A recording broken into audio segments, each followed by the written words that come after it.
اعوذ باللہ من الشیطان الرجیم بسم اللہ الرحمن الرحیم انما الاعمال بالنیات۔ نبی کریم صلی اللہ علیہ وسلم نے فرمایا اعمال کا دار و مدار نیتوں پر ہے۔ نیت دل سے ہوتی ہے، اور جو عمل ہم کرتے ہیں، خواہ عبادات ہو، معاملات ہو، حقوق اللہ ہو یا حقوق العباد ہو، تو اس میں اللہ کی رضا کا ہونا ضروری ہے کہ اللہ کی رضا کے لیے وہ عمل کیا جائے۔ جو عمل اللہ کی رضا کے لیے کیا جاتا ہے وہی عمل اصل میں صالح عمل ہوتا ہے۔ تو جو عمل اللہ کی رضا کے لیے ہو اس کی دنیا میں بھی برکت ہوتی ہے اور آخرت میں بھی اجر و ثواب اور نجات کا ذریعہ ہوتا ہے۔ اگر ہم نماز پڑھ رہے ہوں تو نیت میں ہو کہ لوگ ہمیں نمازی کہیں گے۔ اگر ہم سخاوت کر رہے ہوں، نیت میں ہو کہ لوگ مجھے سخی کہیں گے۔ اگر ہم جہاد کر رہے ہوں تو نیت میں ہو کہ لوگ مجھے بہادر کہیں گے، تو اس کا دنیا میں تو فائدہ ہوگا لیکن آخرت میں اس کا کوئی فائدہ نہیں ہوگا۔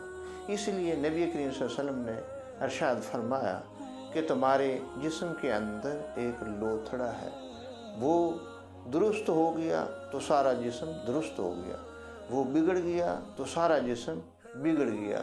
فرمایا وہ تمہارا دل ہے۔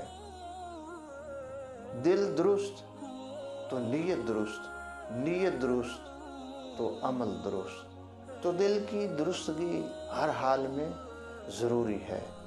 دل جس طرح انسان کو جسمانی بیماریاں ہو جاتی ہیں تو انسان ہر قسم کے ڈاکٹر اور طبیب کے پاس جاتا ہے کہ میں جلد شفا یاب ہو جاؤں، تو اسی طرح روحانی طور پر دل بھی بیمار ہو جاتا ہے۔ تو دل کا علاج اللہ کا ذکر ہے، اللہ کی یاد ہے، اللہ کی فکر ہے۔